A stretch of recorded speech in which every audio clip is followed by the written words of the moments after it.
noite. Dr. Rodrigo Silva, doutor, arqueólogo, filósofo, não é? Ele está conosco hoje. Ele também é o curador do Museu do NASP, não é? E tem um programa, você que ainda não está assistindo, na TV Novo Tempo, chamado Evidências. Não perca, por favor. Doutor, obrigado pela tua presença conosco, tá? Seja bem-vindo, Deus te use. Um bom dia a todos, que a graça de Deus esteja com cada um, e eu cumprimento de maneira especial a todos vocês que estão assistindo através das redes sociais aqui da Igreja do Boqueirão. Eu acredito que esse sermão ficará gravado depois, se você estiver assistindo ao vivo ou numa gravação, mas que o Espírito Santo seja com você em qualquer canto que você esteja, do Brasil ou do mundo. Muito bem, meus queridos, antes de abrir a palavra de Deus, eu sei que já foi feita uma oração, mas não custa, fazemos mais uma prece para nós introduzirmos a leitura do livro sagrado. Então, incline sua fronte e vamos orar a Deus. Obrigado, Pai. Obrigado pelo teu amor, pelo teu carinho, por tua bondade. Fala conosco através do teu livro sagrado. Eu peço em nome de Jesus. Amém, Senhor. Muito bem, meus irmãos. Nesta manhã, eu resolvi partilhar com vocês um estudo sobre um dos livros mais intrigantes da Bíblia, o livro de Jó. E eu intitulei esse texto, esse sermão, Onde está o meu Pai? Diálogos no livro de Jó. O que eu quero dizer sobre isso? Eu quero, como introdução, dizer para vocês que eu não preciso de bola de cristal para adivinhar ou ter a certeza que todos, ou se não a maioria, têm problemas na vida. Numa época de pandemia, de tantas adaptações e readaptações, uso de máscara, álcool em gel, eu estou aqui, você que está em casa não está vendo, mas aqui as pessoas estão sentadas, distantes umas das outras, com um isofilme nas cadeiras. É tão chato isso, fora aqueles que têm um parente, um ente querido, que está entubado nesse momento, que morreu por causa do Covid e outros problemas mais da vida. E a pergunta básica é, por que tanto sofrimento? Como eu fiz filosofia, eu me lembro de David Hume. David Hume, ele tratou um pouco sobre essa questão de maneira bastante crítica. David Hume foi o pai do iluminismo inglês. E ele desafiava a teodiceia da época, dizendo o seguinte: o que é teodiceia, para começo de conversa? Teodiceia foi uma palavra criada no século XVII por Gottfried Leibniz. E Leibniz criou essa palavra teodiceia a partir de dois termos gregos: theos, que é Deus, e dike, que é justiça. Traduzindo ao pé da letra, fazendo justiça a Deus. Ou, em outras palavras, teodiceia seriam argumentos racionais para a existência de Deus e para a justiça de Deus no mundo de pecado. Em outras palavras, a teodiceia é uma forma apologética, inteligente, de responder à pergunta: se Deus existe, por que há o mal no universo? Mas nem todos aceitavam a resposta bíblica. E um deles foi David Hume, cético, como eu falei, pai do iluminismo inglês, do ceticismo também. E ele colocou a problemática nas seguintes palavras, que eu acho que resumem bem o problema. Ele dizia o seguinte: quer Deus impedir o mal, mas não pode? Então ele é impotente. Pode, mas não quer? Então ele é malévolo. Pode e quer? Então por que existe o mal? Entenderam a pergunta de David Hume? Se Deus é todo poderoso e o mal existe, por que ele não impediu o mal de existir? Ele quer impedir o mal, mas não pode, então ele não é todo poderoso. Ele pode, mas não impede, então ele é malévolo. Ele pode e quer impedir, então por que não impediu? Aquele que inventou a palavra teodiceia, que eu falei com vocês, Leibniz era um camarada fantástico, inteligentíssimo. Eu sou um admirador de Leibniz, mas quando eu falo admirador e fã, não significa que você concorde com tudo que a pessoa escreveu. O Leibniz era tão inteligente que aos 7 anos de idade ele aprendeu sozinho latim e grego. Trabalhou o cálculo diferencial e inventou a máquina de calcular. Leibniz é o inventor da calculadora. Aos 21 anos, ele fez terminou o seu primeiro doutorado em Direito. Era brilhante.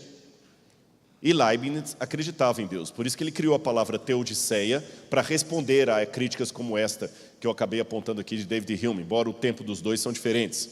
Mas Leibniz dava uma explicação que eu confesso não me convenceu muito. Leibniz dizia que esse mundo, com todos os problemas que ele enfrenta, é o melhor dos mundos. De todos os possíveis mundos que Deus podia criar, afirmava Leibniz, esse era o melhor deles. Puxa, esse é o melhor que Deus pode fazer? Leibniz dava até uma explicação matemática, que para mim está até além do meu alcance mental, porque o cara era gênio, e você sabe que gênio às vezes fala um negócio que só gênio entende, né? Leibniz dizia o seguinte: um retângulo perfeito só pode ser construído se você tiver duas hipotenusas. E o que é hipotenusa? É justamente a imperfeição. É aquele triângulo que ele tem um lado maior do que os outros, então é um triângulo imperfeito. Tanto é que a palavra hipotenusa em grego, hipotenusa, significa contrário a. E realmente, se você pegar um retângulo perfeito, ele só é possível a partir da existência de duas hipotenusas ali. Com isso, Leibniz dizia de maneira bem matemática e erudita e lógica, para Deus criar um mundo perfeito, era necessário a imperfeição. Tem um apelo essa argumentação dele, mas sinceramente, dizer isso quando você está sepultando uma criança de 8 anos que morreu de leucemia, não ajuda muito. E então, quando eu estava me tornando adventista do 7º dia, eu fui convidado, eu estava passando muitos problemas, que a minha história de vinda para a igreja foi com muita dificuldade familiar, muitos problemas emocionais, violência doméstica, problemas de autoestima, violência física. E eu me lembro até hoje, com 12 para 13 anos de idade, a moça que me deu estudos bíblicos, que eu tive o privilégio e desprazer de ungí-la no hospital antes da morte dela, privilégio e desprazer. Ela faleceu, a Sueli. Ela me falou o seguinte: Rodrigo, eu estava chorando muito porque eu tinha que ir escondido para a igreja, um monte de problema em casa. E ela falou assim: Rodrigo, leia o livro de Jó. Eu lembro até hoje, parece que eu estou falando aqui, relembrando a vozinha dela, muito mansa, falando assim: leia o livro de Jó. Eu nunca tinha ouvido falar de livro de Jó. E para quem talvez está me assistindo em casa ou aqui pessoalmente, que não conhece muito a Bíblia, o livro de Jó é o livro que trata da teodiceia, você já sabe agora a teodiceia, no Antigo Testamento. É o livro que traz a problemática do mal. E eu fui correndo e li o livro de Jó todinho. Abri minha Bíblia lá, li o livro de Jó, todos os capítulos, 44 capítulos, se eu não me engano. Aí eu li Jó, 42 capítulos, aí eu li Jó, mas eu confesso, perante os irmãos que estão presentes e você que está me assistindo de casa, não me confortou. Não fez nenhum sentido para mim. Porque aparentemente o livro de Jó, ele traz mais perguntas. É um homem, eu vou dar um resumo do livro para você, depois nós vamos fazer de novo um resumo mais completo. É um homem que era justo, piedoso e perdeu tudo, porque Deus aparentemente fez uma aposta com o diabo que ele não cairia. Foi a impressão que eu tive. Desculpe se os irmãos se assustam, mas a primeira vez que eu li o livro foi essa impressão. Abra a Bíblia comigo no livro de Jó. Jó capítulo 1, versículo 1. Jó capítulo 1, versículo 1. Havia um homem na terra de Uz, cujo nome era Jó. Esse homem era íntegro e reto, temia a Deus e se desviava do mal. Depois que eu aprendi hebraico, essa palavra íntegro, traduzida aqui na Bíblia, é a palavra tam. Tam, em hebraico, é um íntegro no sentido de completude. Em outras palavras, o Jó era bom em tudo que ele fazia, sem exagero. Ele era aquele sujeito que, se ele fosse membro aqui da Igreja Adventista do Boqueirão seria um membro da igreja que eu gostaria que você não adventista conhecesse. É aquele camarada que dá orgulho e fala assim, ó, pois é, ele é membro da minha igreja. Se houvesse para mandar um representante da igreja para falar com o prefeito, a gente ia mandar o Jó. No bairro, era aquele sujeito que ele passava e todo mundo cumprimentava e admirava. Ele era bom comerciante, ele era bom marido, ele era bom pai, ele era competente, rico e ainda temente a Deus. Muito rico. E de repente, o diabo vai até Deus, faz uma aparente aposta com Deus, se Jó ia continuar fiel ou não. Deus permite que o diabo puna a Jó com toda a sorte de desgraças que você pode imaginar. Palavra que quando eu era criança a gente nem gostava de pronunciar, porque dizia que a desgraça aparece. Ele falou o nome da pelada. Lá em Minas tinha esse. E depois, até os filhos morrem. Aí no final do livro, quando você espera que Deus vai dar as respostas, Deus enche Jó de pergunta e o livro termina assim. Não entendi. Não entendi. Mas eu aprendi duas coisas na vida. Em primeiro lugar, Bíblia não é livro para você meramente ler. Você tem que pesquisar, investigar, ler uma vez, ler duas, com oração, tempo, paciência e orientação do Espírito. Aí um belo dia, clica aquela luz e você vê uma coisa que estava ali perante os seus olhos e a ficha não tinha caído. E depois de estudar Jó, eu cheguei a uma conclusão que, sem querer ser dono da verdade ou especialista em Deus, não é esse o meu papel, eu gostaria de humildemente compartilhar com você de casa e com os irmãos e irmãs que estão aqui o que eu descobri do livro de Jó, que me deu paz com esse livro e entendi por que esse livro pode me dar uma resposta. E segundo, eu aprendi que na vida muitas coisas mudam radicalmente de contexto, de conceito, quando você conhece a história por detrás delas. Eu vou contar uma historinha para vocês. O mestre Jesus muitas vezes fazia o seu sermão baseado em parábolas. Eu vou contar uma parábola para você. Uma vez um trem de ferro estava viajando entre estados nos Estados Unidos da América, e de madrugada ali no trem, aquele barulho que até dá para ninar, né? Uma criança de colo começou a chorar copiosamente. E gritava. E um outro menininho também gritando e tudo. E aquilo começou a incomodar os passageiros. O sujeito tentava dormir aqui, tentava dormir para lá, sentado. E quem já viajou de avião, que vê às vezes uma criança gritando a noite toda ali, por mais sensível que você seja, incomoda. Não incomoda quando é o seu.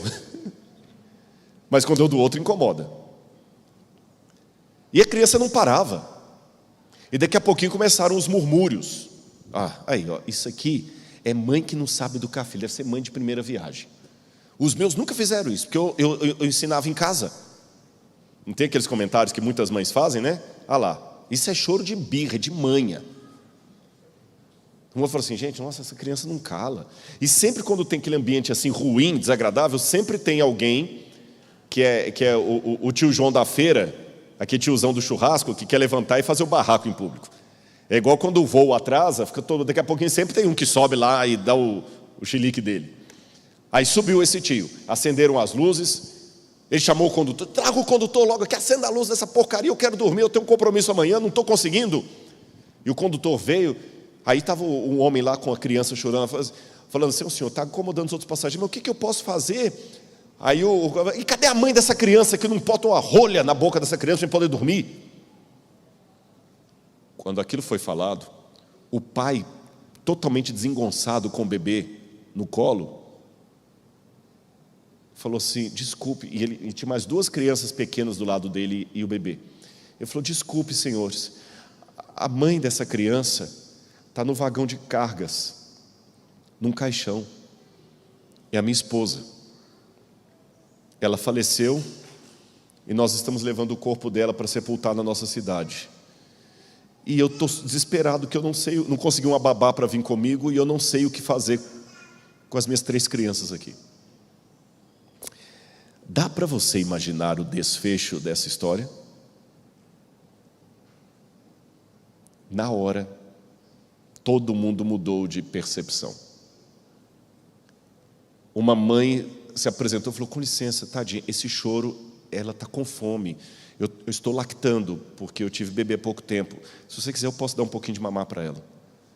Aí o outro já: deixa eu levar as suas outras crianças lá para o vagão de lanchonete, para comprar um lanche para eles. Apareceu até um padre para poder consolar o sujeito ali e tudo, se oferecer para...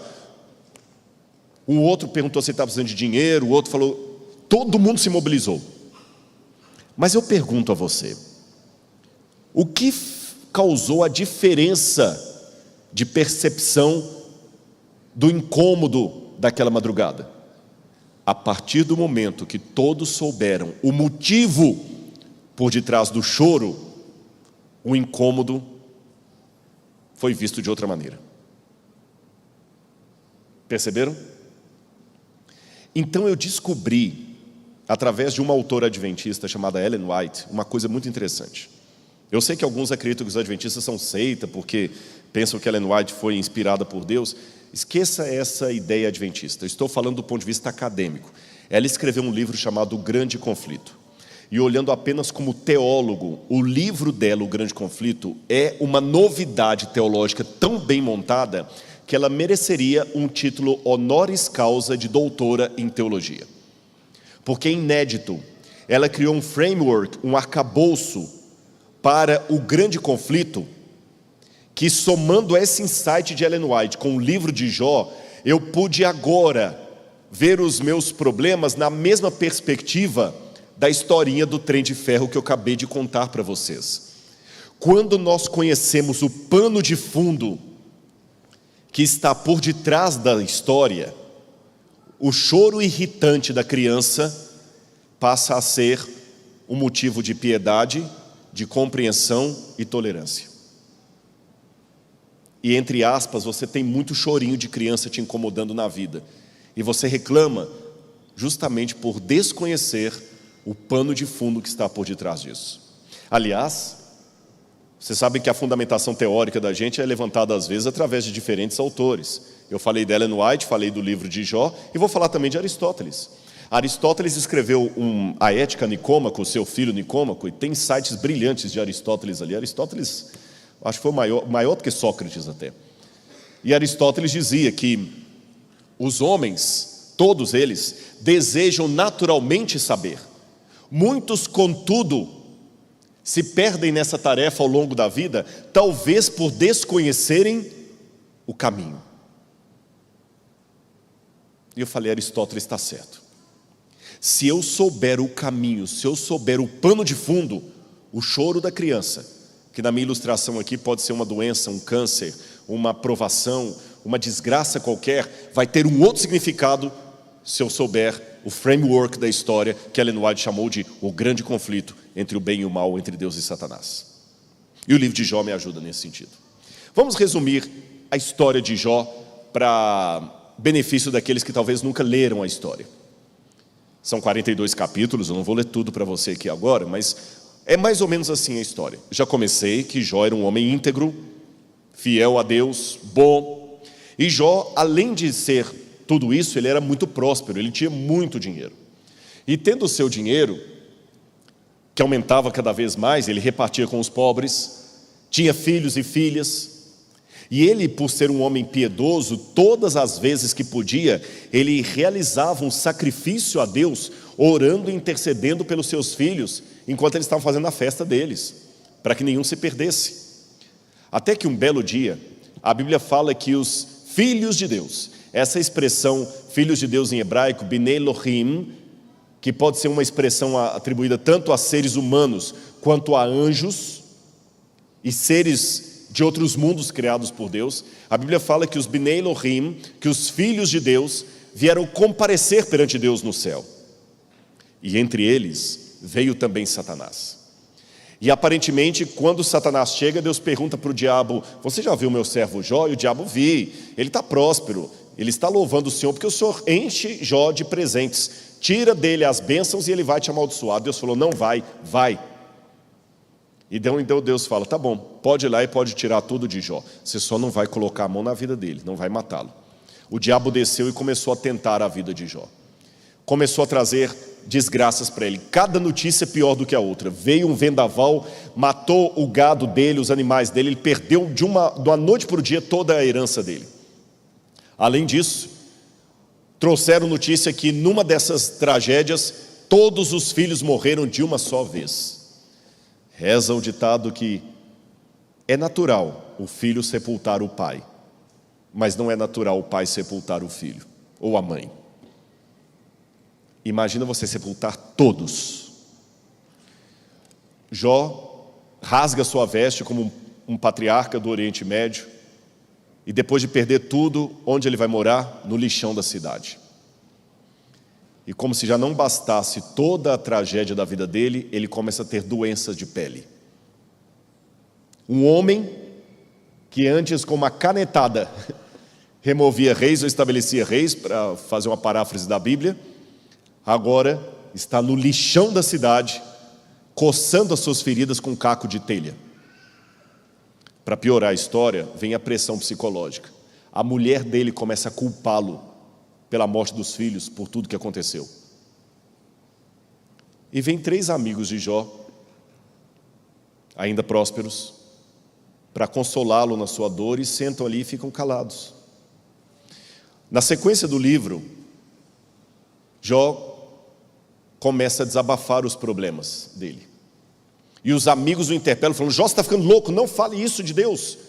E começam a falar, e tem um diálogo, e réplica e tréplica. No final, Jó fala assim: mas eu sou inocente. Aparece um último, que repreende aqueles amigos de Jó. E aí, finalmente, Deus surge na história. Ele faz uma série de perguntas para Jó, e no final do livro, restaura para Jó, dá novos filhos para ele, restaura o dinheiro dele, e assim termina a história. Olhando isso grosso modo, você há de concordar comigo que é uma história que parece muito ridícula até, pueril.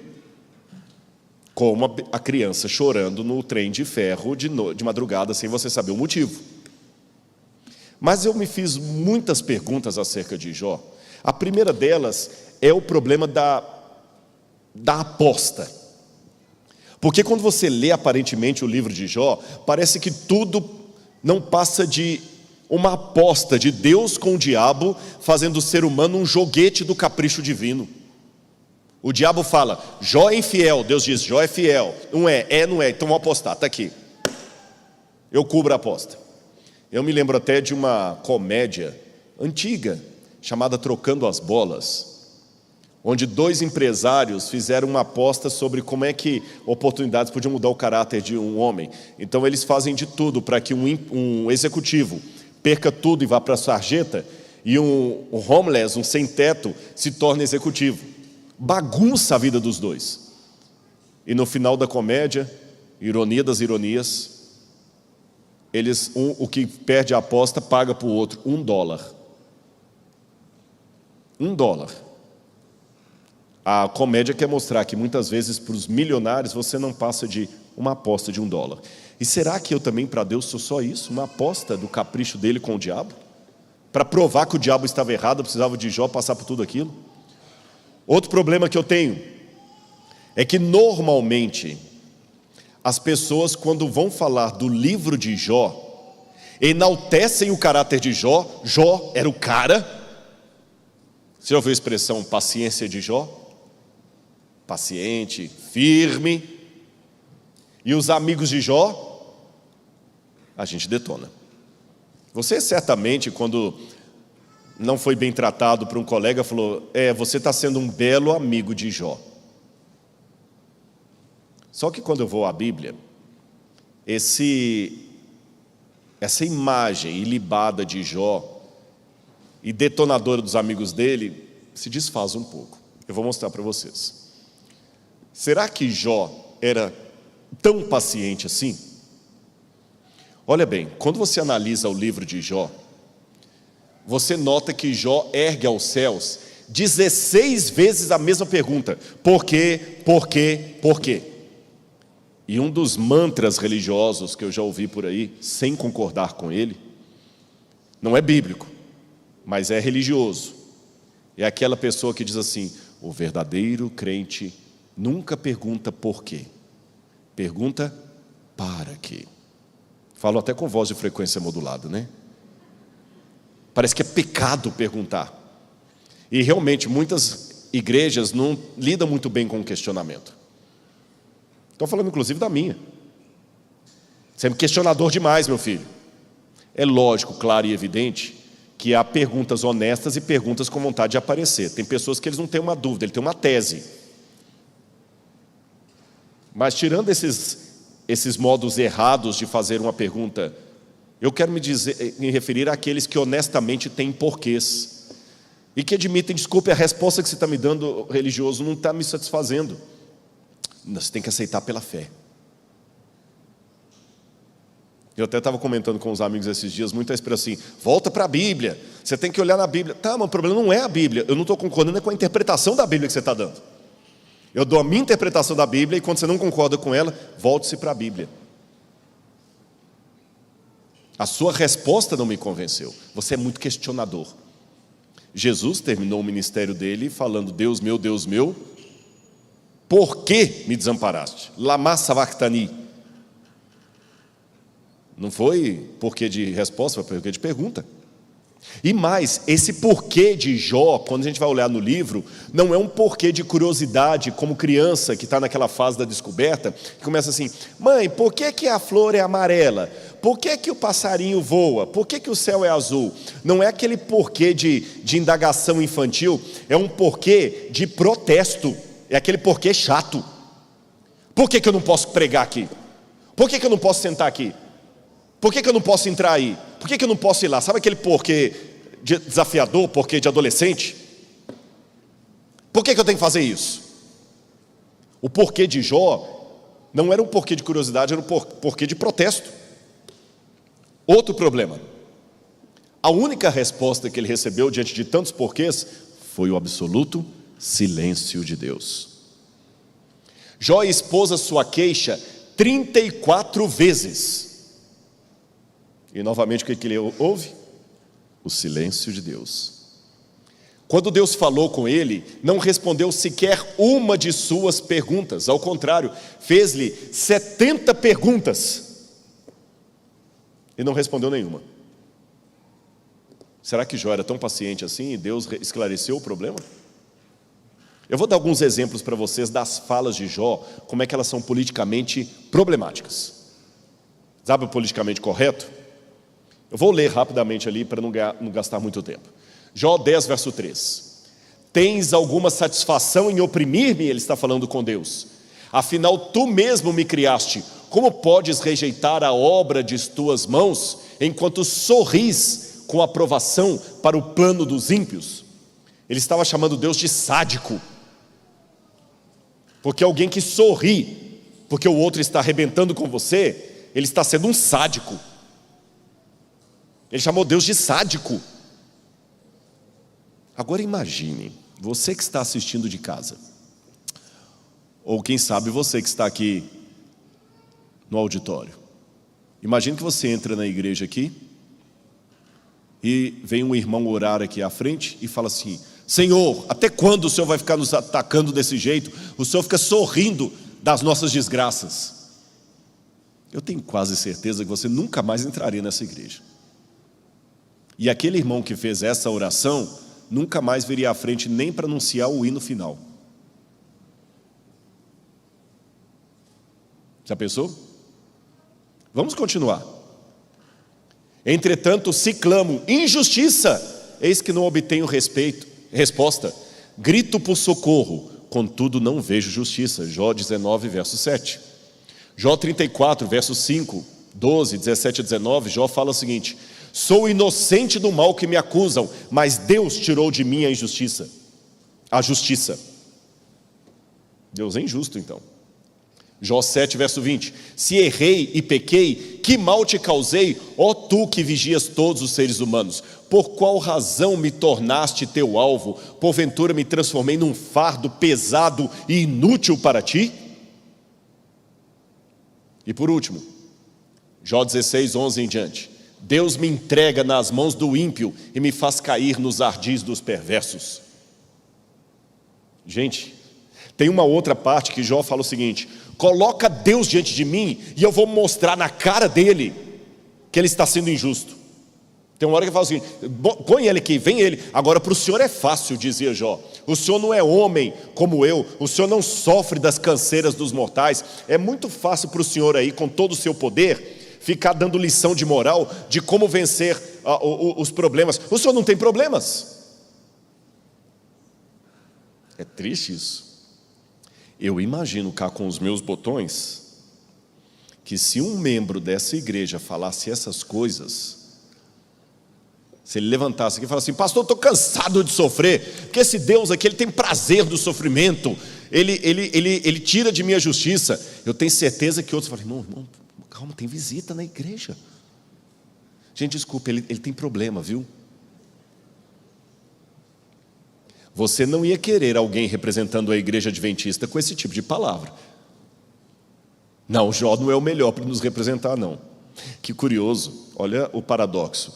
O mesmo Jó que no início do sermão eu falei que era um homem íntegro, reto, que era aquele que todo mundo ia gostar de tê-lo representando o grupo, na hora da provação, é aquele que você não queria perto.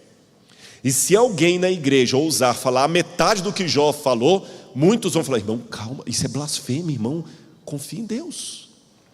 Antes que você se assuste com a Bíblia Sagrada, deixe-me dizer que Deus é menos ofendido pela sinceridade de um pecador do que pela hipocrisia de um santo. Não é reprimindo o seu sentimento que você vai resolver o problema. Agora, querem ver a contramão disso? A gente sempre detona com os amigos de Jó. Mas o problema é que quando eu vou ao texto, o discurso dos amigos de Jó é que parece politicamente correto. Querem ver? Vou dar um exemplo para você citando as palavras de Elifaz. Olha o que Elifaz diz para Jó: eis que tens ensinado a muitos e tens fortalecido mãos fracas. As tuas palavras têm sustentado os que tropeçavam, e os joelhos vacilantes tens fortificado. Mas agora, em chegado a tua vez, tu te enfadas. Sendo tu atingido, te perturbas. Jó 4, 3-5. O que Elifaz está falando? Poxa, Jó, você consolou tanta gente, agora que o problema bate à sua porta, você reclama? O que você pregou para os outros não serve para você? Qual o problema teológico do que Elifaz está falando? Nenhum. Está correto. Outra fala de Elifaz: lembra-te, acaso já pereceu algum inocente?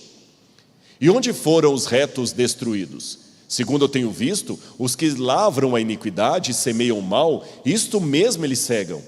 Jó capítulo 4, versos 7-8. Ou seja, Jó que falava: Deus tem prazer em me oprimir, Deus tirou de mim a justiça. Ele faz: não, Deus não faz nada de errado. Ele faz está certo ou errado? Vocês estão com medo de responder? Ele está certo. Outra fala de Elifaz: queres seguir a rota antiga que os homens iníquos pisaram? Jó 22:15. Você vai continuar falando essas bobagens contra Deus?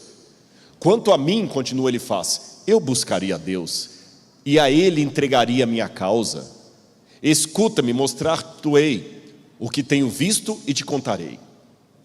Eu entregarei minha causa a Deus. E por fim, os conselhos de Elifaz são sempre assim: reconcilia-te, se te converteres, mostrando-se como alguém que tem experiência com Deus.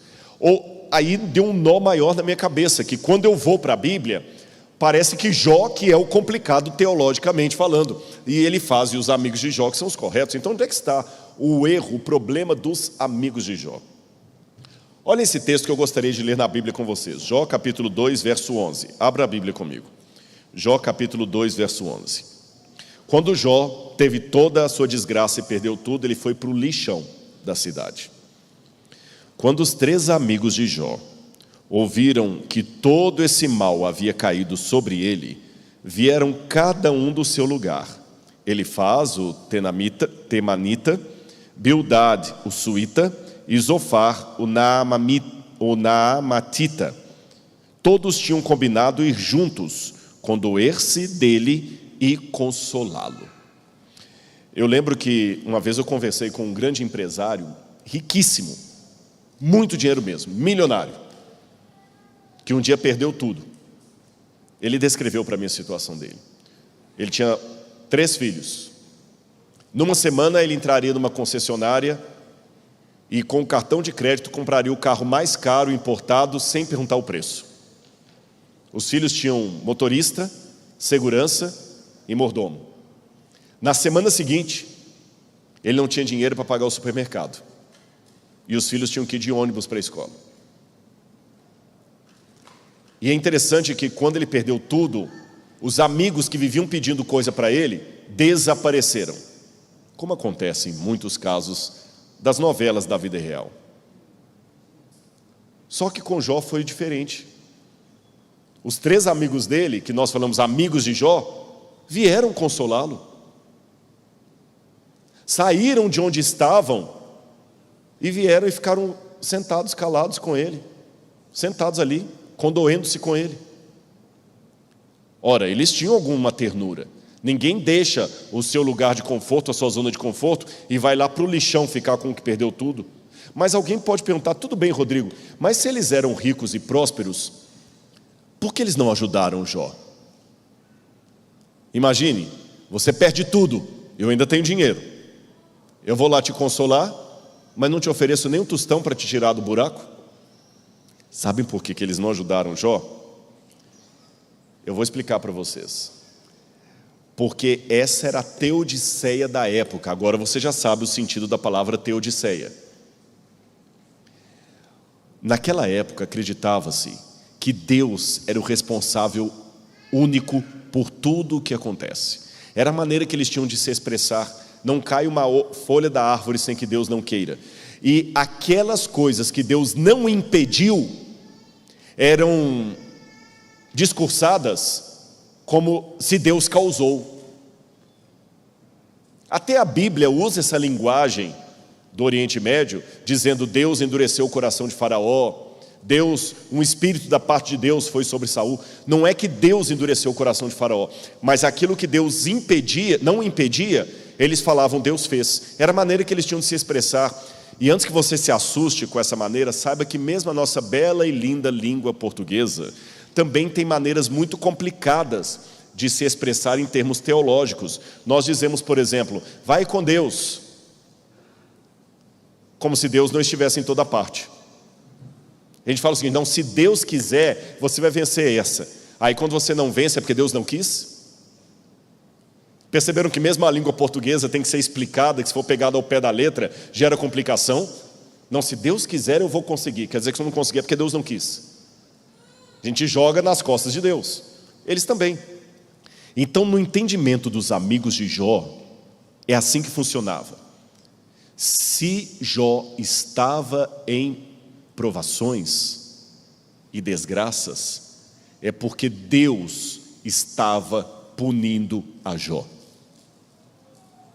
E se eu interferir, eu estou interferindo no juízo de Deus. Seria mais ou menos assim. Em educação de pai e mãe, ninguém deve meter o bedelho. Se o pai coloca o filho de castigo ali, e chega uma tia, uma avó, não deixa o menino de castigo, vem cá, a vovó vai te tirar daqui, ela está errada. É lógico, claro e evidente que se for uma situação de violência doméstica, que infringe a lei de proteção ao menor e à criança, eu tenho a obrigação moral de denunciar ao conselho tutelar.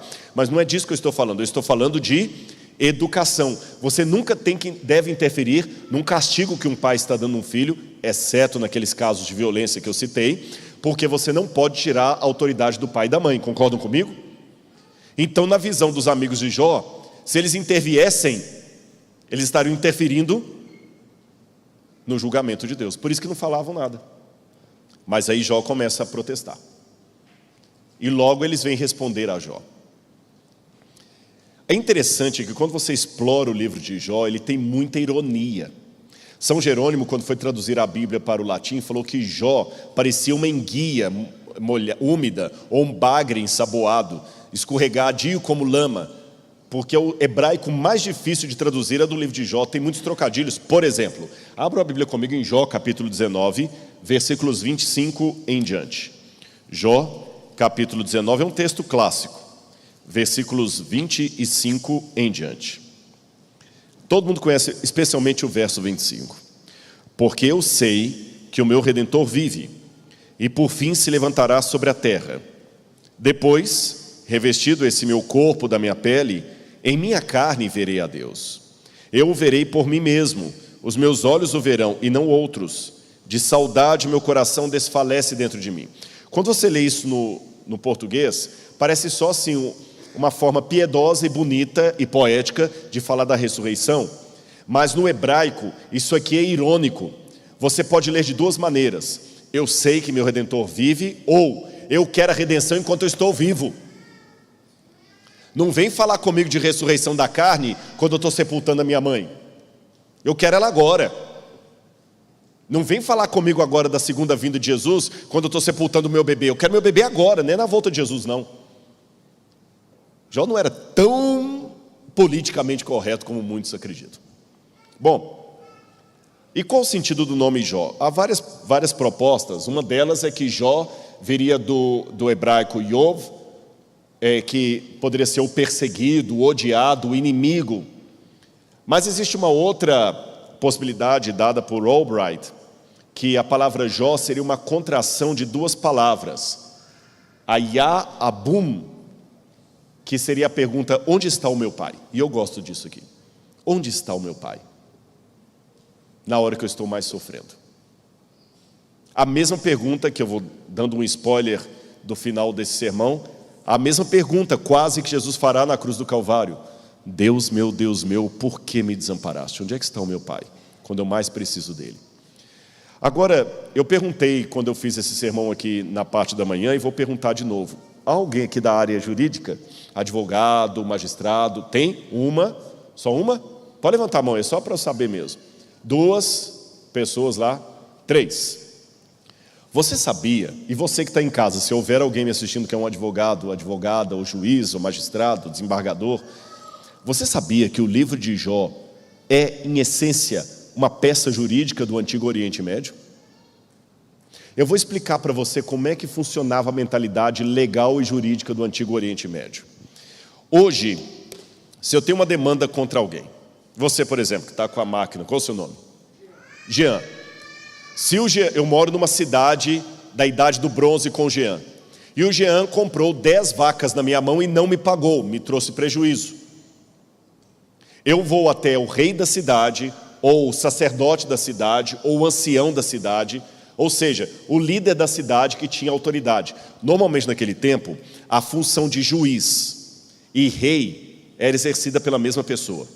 Ou juiz, rei, sacerdote. Na época de Jó era assim, o patese, que cuidava das cidades. Então eu vou até o rei, o monarca, o juiz, o sacerdote, e falo assim, olha, eu tenho uma demanda aqui. O Jean pegou 10 vacas minhas e não me pagou, me trouxe prejuízo. Caso o rei perceba na minha fala uma causa jurídica, ele pode determinar a abertura de um julgamento. Então ele fala o seguinte, tudo bem, vamos julgar a sua causa daqui a 2 luas na porta da cidade. Então aquele rei chamava todos os anciãos do povo e num banco na porta da cidade julgava os casos. Você se lembra no caso de Ruth e Boaz, que o caso foi decidido na porta da cidade, outros exemplos mais que eu poderia dar? Agora tem mais um detalhe, diferente do nosso modo judicial. Aqui no Brasil, exceto no Tribunal de Pequenas Causas, se eu tiver que entrar com uma ação judicial contra o Jean, e ela é mais do que o mínimo de pequenas causas, o que eu preciso para impetrar uma ação no fórum? Advogado. Que vai ser o advogado de acusação, o promotor. Só que no Antigo Oriente Médio, não havia a figura profissional do advogado de acusação. Sabe quem fazia às vezes do promotor e do advogado de acusação? Eu mesmo, aquele que era a vítima, o lesado, o prejudicado. A partir do momento em que o juiz falava, eu vejo lastro judicial na sua demanda, ele chamava as pessoas e falou o seguinte, muito bem, daqui a 2 luas será o julgamento do Jean, e o Rodrigo será o advogado de acusação.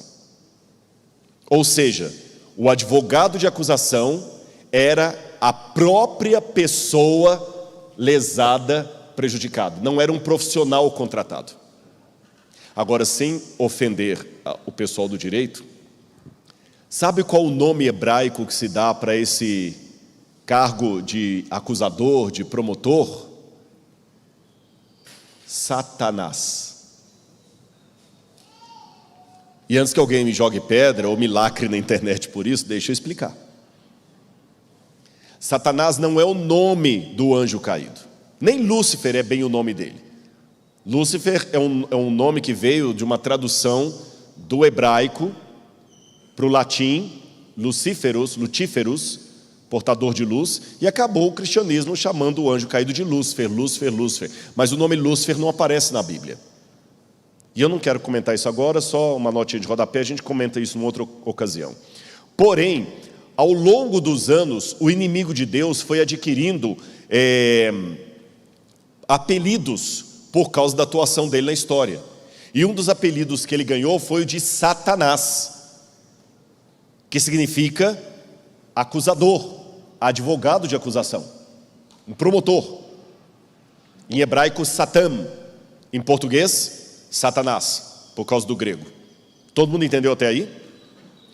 Aí que vem o negócio. Eu tenho a demanda contra o Jean, o juiz fala, então, hoje você será Satanás. Calma, Satanás, no sentido hebraico, que a palavra significa advogado de acusação. Repetindo que o advogado de acusação não é um profissional que eu contrato, mas sou eu mesmo enquanto prejudicado ou lesado. Tudo bem até aí? Agora outra coisa para você aprender do hebraico. Os nomes próprios em língua hebraica bíblica não admitem artigo definido. Em português é normal eu falar assim, o Alexandre pediu para eu dar um recado. Em hebraico é errado gramaticalmente dizer o Alexandre. Alexandre pediu para eu dar um recado, porque em hebraico não se usa artigo definido antes de nome próprio. Pontuou isso? Agora que você já sabe isso, olha que interessante quando a gente lê Jó, capítulo 1, versículo 13. Perdão, Jó capítulo 1, versículo 6. Você que está em casa, aproveita, pega a sua Bíblia também, compartilha esse sermão com outra pessoa. Vamos fazer do coco uma cocada, já que nós não podemos estar todos presencialmente aqui, vamos levar esse sermão para milhares de pessoas, porque a voz pode ser minha, como dizia o pastor Estina, mas a mensagem é de Deus. Jó capítulo 1, verso 6 diz assim: Num dia em que os filhos de Deus vieram apresentar-se diante do Senhor, veio também Satanás entre eles. E aqui na minha tradução, Satanás está com letra maiúscula, indicando o nome próprio, mas aqui está errado. Lembra que eu falei que antes de nome próprio não tem artigo? Ali, mesmo que você não saiba hebraico, você consegue perceber que a diferença entre as duas palavras escritas de vermelho é que a segunda está com uma letra a mais em relação à primeira. Na primeira está escrito Satan, Satanás, nome próprio. A segunda está Ha-Satan, o Satanás, então não pode ser nome próprio. E quando eu leio isso aqui em hebraico, diz assim: quando os filhos de Deus vieram apresentar-se perante o Senhor, veio também Satanás, Gam Ha-Satan. Então não é nome próprio, é título, cargo. Ele apresentou-se perante Deus como Satanás. E o que é Satanás no direito do antigo Oriente Médio? Advogado de acusação. E quem é o advogado de acusação? Não é um profissional que eu contrato, mas sou eu mesmo enquanto prejudicado, enquanto lesado. Então, se ele apresenta perante Deus como Satanás, ele está se apresentando como um prejudicado. E alguém pode falar assim: Rodrigo, o que ele foi fazer diante de Deus? É interessante que por causa da novela Gênesis, muitas perguntas estão saltando na internet por aí. E eu quero até abrir um parênteses para dizer uma coisa que está me deixando muito feliz. Muita gente fala assim: Rodrigo, por que você está com o seu nome associado se você tem coisa na novela que eu sei que como adventista você não concorda? Por exemplo, o Satanás expulso do céu, caindo e matando os dinossauros. Sabe por quê? Porque graças àquela cena, você foi para a internet saber que ideia é aquela. É interessante que a Rede Globo, na mesma época que a novela foi lançada, lançou o Big Brother Brasil. Mas pela primeira vez, milhões de pessoas no Brasil não amanheceram comentando sobre a casa do Big Brother. Amanheceram comentando sobre o livro do Gênesis. Tá, mas tem coisa lá que a gente não concorda. Você tem um ótimo motivo para apresentar as razões porque você não concorda. Olha que interessante, tem um monte de gente agora falando assim, olha, os erros da novela. Que ótimo, o pessoal agora está assistindo e tem da Bíblia. Voltou para a Bíblia. Se Paulo pôde usar o Deus desconhecido de Atenas como pauta para poder lançar, por que eu não posso começar por aquilo ali? Não é para substituir a Bíblia. Mas olha que interessante, por que você, ao invés de reclamar, não aproveita a oportunidade? Eu não assisto novela. Amém, tudo bem. Mas já que a sua vizinha assiste, por que você não aproveita a novela que você não assiste e usa isso como argumento para oferecer o estudo bíblico para a sua vizinha que assiste? Não, menina, você está assistindo aquela novela? Não, não assisto novela. Eu acho uma coisa esquisita, o diabo caindo do céu, destruindo os dinossauros. Ah, é? Você achou estranho? Você não gostaria que eu fosse à sua casa dar um estudo bíblico sobre o Gênesis e te mostrar como é que foi a queda de Lúcifer? Ah, eu gostaria. Pronto. Valeu, ó. Quantas na colportagem a gente aproveita uma situação para fazer uma ponte? Jesus não começou o evangelismo com a mulher samaritana dizendo que ele era o Messias. Ele começou pedindo água. Depois ele falou da vida dela, mandou que ela trouxesse o marido e fosse aqui. Só depois que ele se revelou como Messias. A gente não começa um estudo bíblico pelas doutrinas, você começa pela amizade, pelos pontos comuns.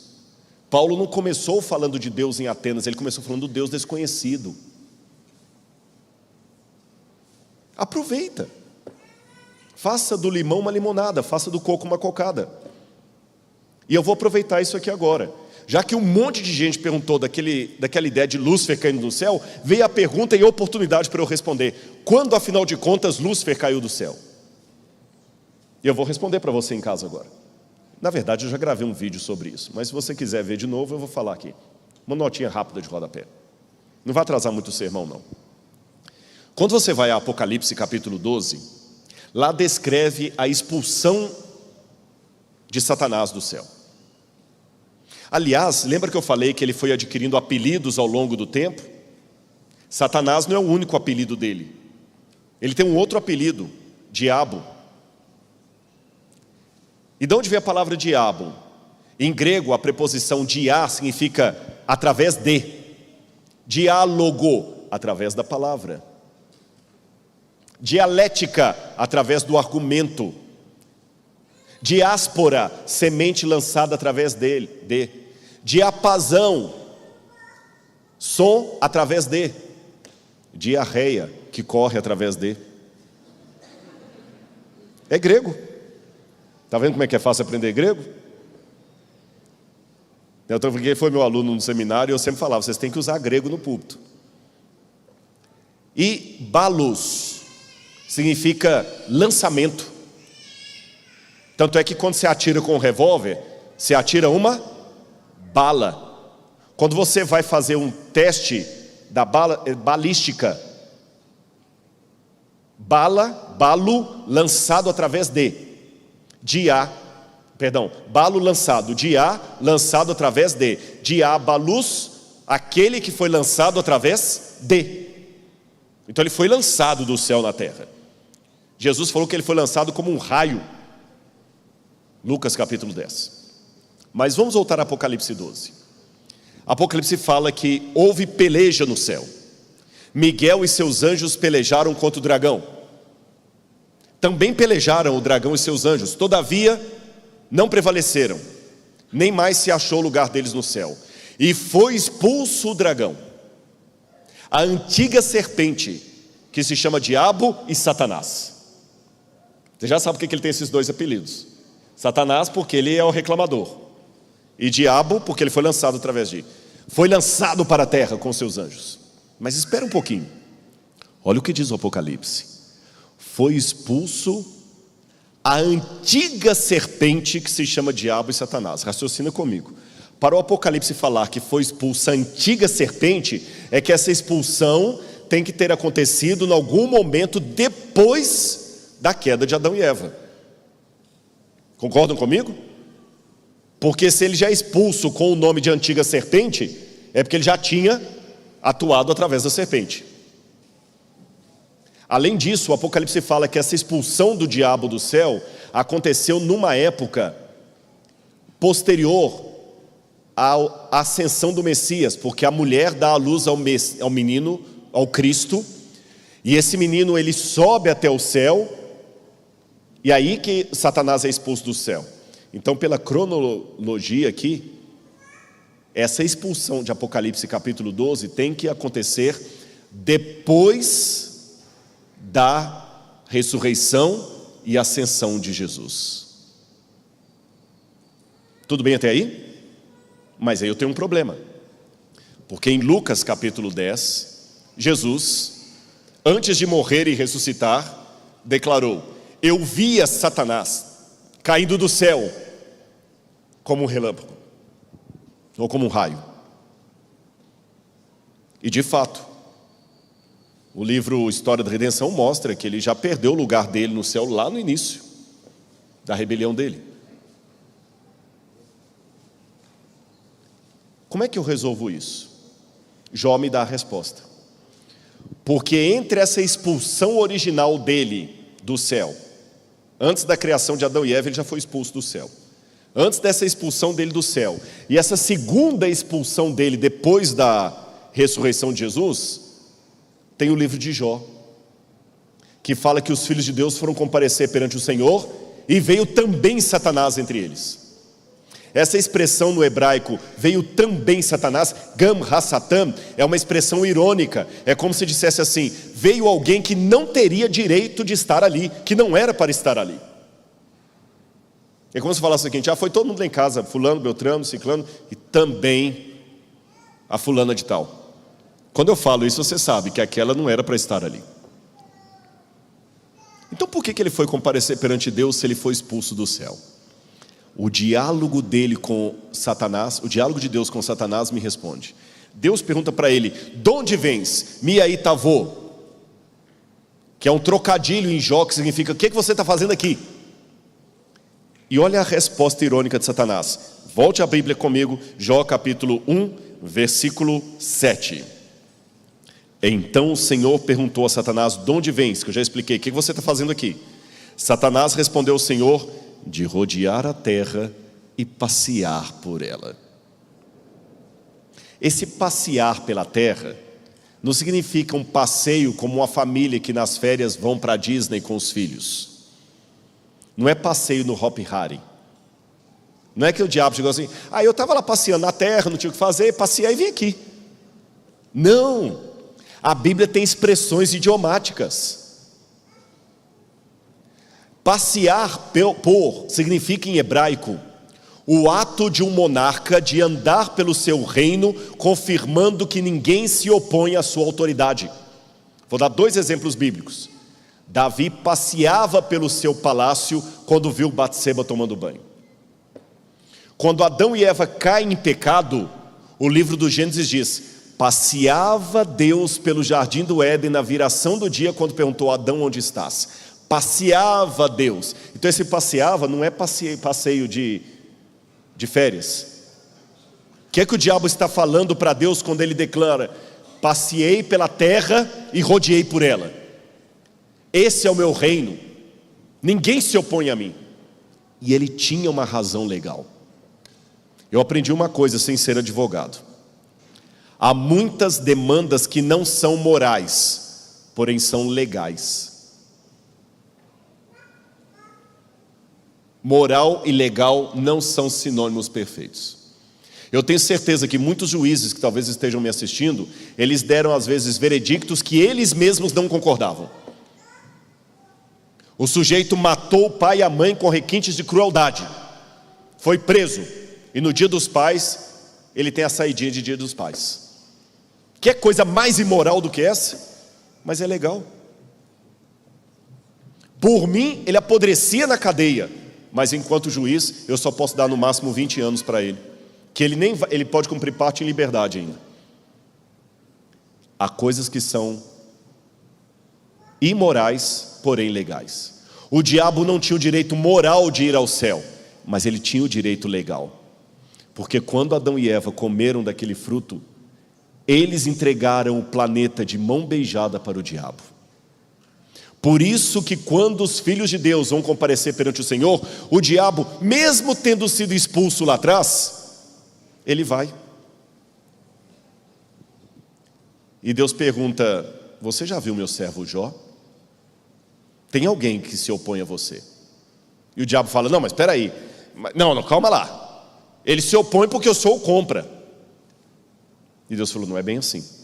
E por amor a todos os outros que estavam vendo aquela cena, Deus teve que permitir Satanás tirar a paz de Jó, porque Jó era a evidência jurídica que Deus precisava naquele momento. O diabo não pode se arvorar o Deus desse mundo enquanto houver uma pessoa que se opõe a ele, mesmo em pecado. Porque se Cristo veio morrer pelos pecadores, a salvação não pode ser obrigatória. Então, enquanto houver um nesse mundo, apenas um, desejando a salvação, o diabo não pode declarar o seu triunfo. Por isso que durante a história, ele sempre tenta acabar com o remanescente fiel. E quando a porta da graça se fechar, Deus não permitirá martírio de ninguém, porque se os 144 mil morrem, não haverá novas conversões, o mundo inteiro estará nas mãos do diabo. Você já parou para pensar que no seu evangelismo você pode ganhar pessoas e anjos para Deus? Porque o testemunho de Jó fez com que muitos vissem o caráter de Deus. A gente fala de dar estudo bíblico para ser humano, Jó deu estudo bíblico para anjos. E Jó começa a sofrer tudo. Agora, eu quero só antecipar aqui para a parte final as respostas de Deus. Deus vai aparecer para responder a Jó lá no capítulo 38. Abra a Bíblia comigo em Jó 38. Eu vou ler o verso 1. Então, do meio de um redemoinho, o Senhor respondeu a Jó e disse: quem é este que obscurece os meus planos com palavras sem conhecimento? Cinja os lombos como homem, pois eu lhe farei perguntas e você me responderá. Essa expressão idiomática, cinja os lombos, é o seguinte: as pessoas quando iam viajar, eles pegavam todos os apetrechos de viagem e colocavam amarrados na cintura. Ou quando eles trabalhavam com aquelas túnicas maiores, no campo, qualquer coisa, ele pegava a túnica e rodava aqui tipo um fraldão e amarrava aqui nos rins mesmo, porque se você precisasse correr ficava mais fácil. Então cingir os lombos ou amarrar os rins é uma expressão idiomática para vamos viajar. É como falar o seguinte: arruma as malas. E a forma como Deus aparece para Jó, gente, ela é icônica. Eu sei que para o nosso estilo de humor não parece engraçado, mas para o típico humor do Antigo Oriente Médio, foi uma cena muito pitoresca e engraçada. Deus aparecendo num redemoinho seria mais ou menos como se o Todo-Poderoso chegasse agora numa lambreta, daquelas lambretas dos anos 60, e quebrasse o clima pesado da história com um ar de graça. E falasse assim: Jó, quem está questionando aí quem sou eu? Ah, é você, né? Monta na minha garupa, que eu quero dar uma carona para você e quero te fazer umas perguntas. Sabe o pai que fala com o filho assim: olha, entra no meu carro, vamos sair, vamos dar uma volta que eu quero conversar com você. E Jó, tímido, monta na garupa de Deus. E Deus começa a mostrar para Jó todas as grandezas do universo. E fazendo perguntas: onde é que você estava quando eu criei a neve? Quando eu liguei os 7 estrelas e o Orion? Onde é que você estava? Quando eu fiz isso, quando eu fiz aquilo?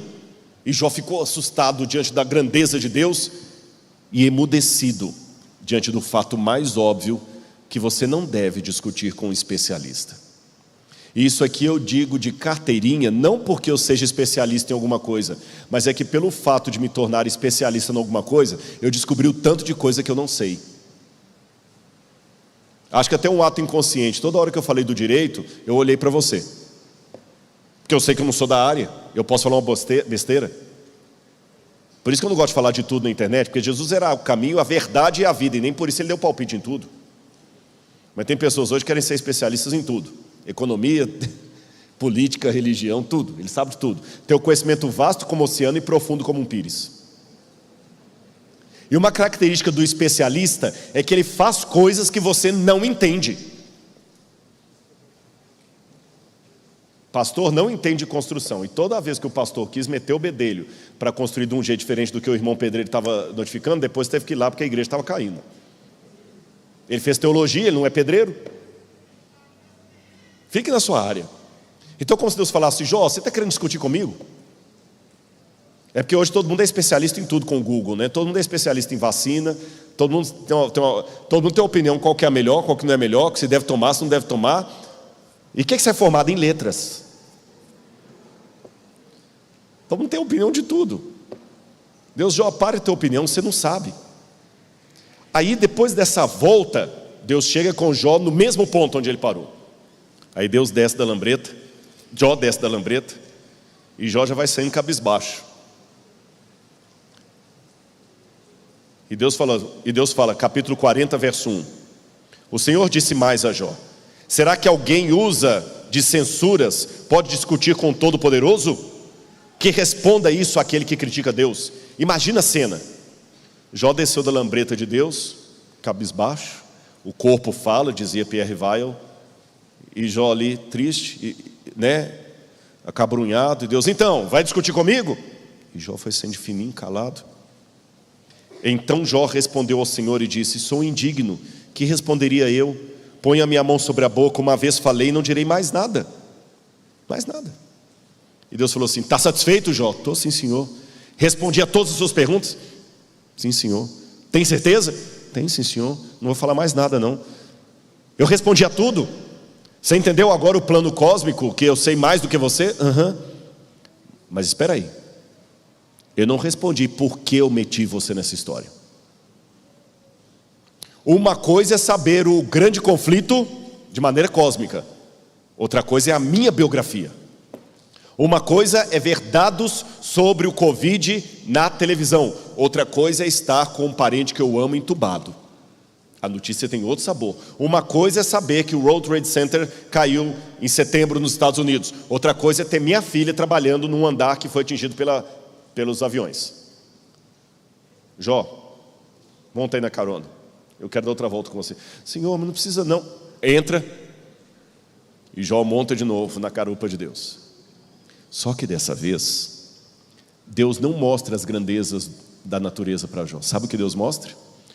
2 paquidermes, que em hebraico são chamados de Leviatã, a serpente, o dragão do mar, e Behemoth, que seria um monstro da terra. É ruim que algumas traduções verteram esses nomes hebraicos de Leviatã por crocodilo e Behemoth por hipopótamo, mas eu não gosto dessas traduções. Eu prefiro deixar Leviatã e Behemoth, que são 2 típicos animais que não tem na fauna. São animais monstruosos, mitológicos. Esses animais são o exemplo, o símbolo máximo do mal. Na cultura ugarítica, nós já temos a ideia do deus El destruindo o dragão de 7 cabeças, cortando uma de suas cabeças, está vendo lá? No Apocalipse também fala do dragão, que é a antiga serpente. E geralmente o livro de Jó fala de 2 animais, um marítimo, outro terrestre, um do mar, outro da terra. No Apocalipse também você tem 2 bestas, em Apocalipse 13, uma besta que surge do mar e uma besta que surge da terra. 2 monstros caóticos representando a totalidade do mal. E no livro de Jó, Deus começa a lutar, e a própria pergunta de Deus e reação de Jó dá a entender que Deus tem até alguma dificuldade com aqueles animais. Aí, Jó, será que você consegue pescar o Leviatã com o anzol? E o Behemoth? E o Jó, que na primeira carona ficou só estarrecido com a grandeza da natureza, agora ele estava apavorado de medo. Eu imagino o Jó querendo até se esconder atrás de Deus, enquanto Deus duela com aqueles animais ali. E quando Deus termina aquela batalha, eu imagino Deus terminando até sôfrego. Entra, Jó, vamos voltar. E Deus está cansado. E Deus pergunta: você entendeu agora, Jó? Aí Jó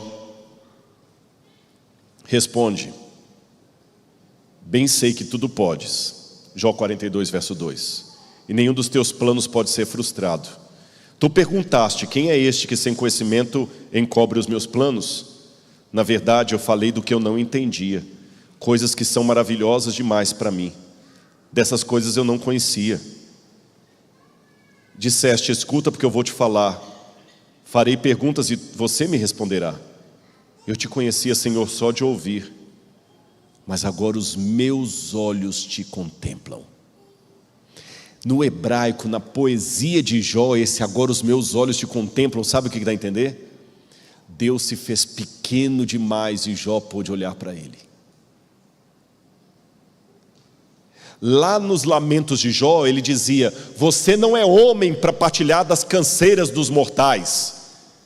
E Deus, ao duelar com aqueles animais, duelou como homem. Ele falou: Jó, isso aqui é para você entender que eu participarei da canseira dos mortais, porque eu me farei carne para morrer no seu lugar, para que o seu sofrimento não seja eterno. Eu luto com esses animais e eu me machuco também, Jó. Eu me machuco, e muito. É o que Paulo fala, que para mim é uma das teologias mais lindas de Paulo: o esvaziamento de Cristo, que se fez carne e habitou no meio de nós. E antes que você se assuste com o que eu vou declarar, eu digo para você: Deus não luta com o diabo como Deus. Rodrigo, isso é blasfêmia. Sabe por que não é? Simples. Se Deus lutasse com o diabo como Deus, não teria luta, teria massacre. E quando eu fiz menção de Ellen White aqui, o título da obra é O Grande Conflito, não O Grande Massacre. Você acha que se Deus lutasse com o diabo como Deus, teria luta? Teria. Existe uma luta real entre Mike Tyson e essa bebezinha que está aqui? Não. Só o fato de ter um grande conflito entre o bem e o mal é que o bem não está usando todas as suas armas. Deus está vencendo o diabo com o seu caráter mais do que com o seu poder. Porque é fácil ser Deus enquanto Deus. Difícil é continuar sendo Deus com limitações. E ele assumiu, ele não perdeu a divindade dele, Jesus não perdeu nada, mas ele assumiu limitações quando veio morrer no nosso lugar. E o preço para devolver a terra para Adão, Eva, Jó e nós, tinha que ser o sacrifício do Cordeiro.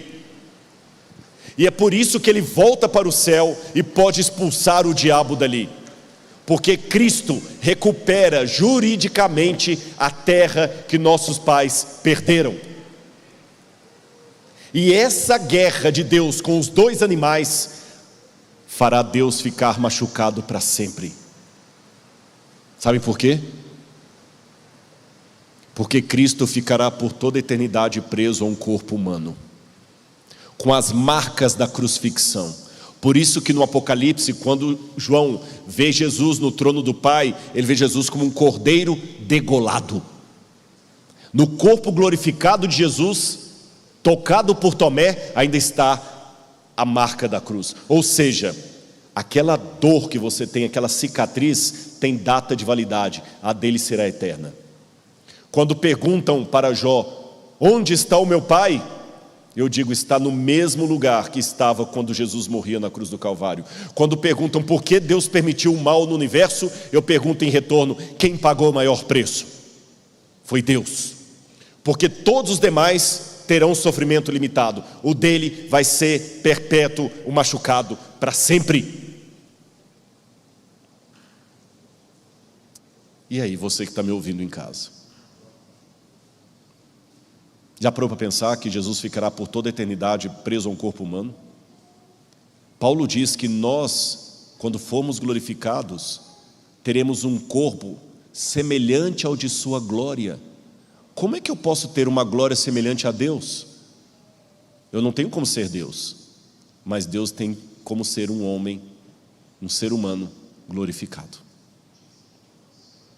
E o corpo glorificado de Jesus, paradoxalmente, é a humilhação eterna de Jesus. Porque eu estou pregando agora no bairro do Boqueirão, aqui em Curitiba. Eu não conheço o bairro, mas eu imagino que deve uma casa muito bonita por aqui. Por mais bela que essa casa seja, eu, Rodrigo, que moro numa casa de 78 metros quadrados, se eu mudar para aquela mansão aqui do Boqueirão, eu vou fazer um upgrade. Mas a rainha da Inglaterra, que mora num palácio em Londres, vai cair de categoria. Eu, Rodrigo, num corpo humano, ter um corpo glorificado, eu estou subindo. Mas Jesus, que era Deus, ficar para sempre num corpo humano glorificado, ele caiu. Quando ele desceu do céu, ele era maior que os anjos. Ao assumir um corpo humano, Salmo 8, menor que os anjos fomos feitos, ele ficará menor que os anjos. Ele saiu do céu podendo olhar os anjos assim, e voltou para lá olhando os anjos que ele criou assim. Ele se tornou tão pequeno, que muitos, até com base nisso, tragicamente negam a sua divindade, achando que ele é pequeno demais para ser Deus. Pense nisso, você que está em casa. Você é um Jó que está sofrendo? Saiba que por detrás do seu sofrimento existe uma outra história sendo contada, que talvez você não está reconhecendo. É por isso que o chorinho da criança no trem te incomoda tanto. Mas entendendo o arcabouço do grande conflito da guerra do bem contra o mal, o chorinho da criança terá um outro significado para você. Pense nisso, em nome de Jesus. Amém.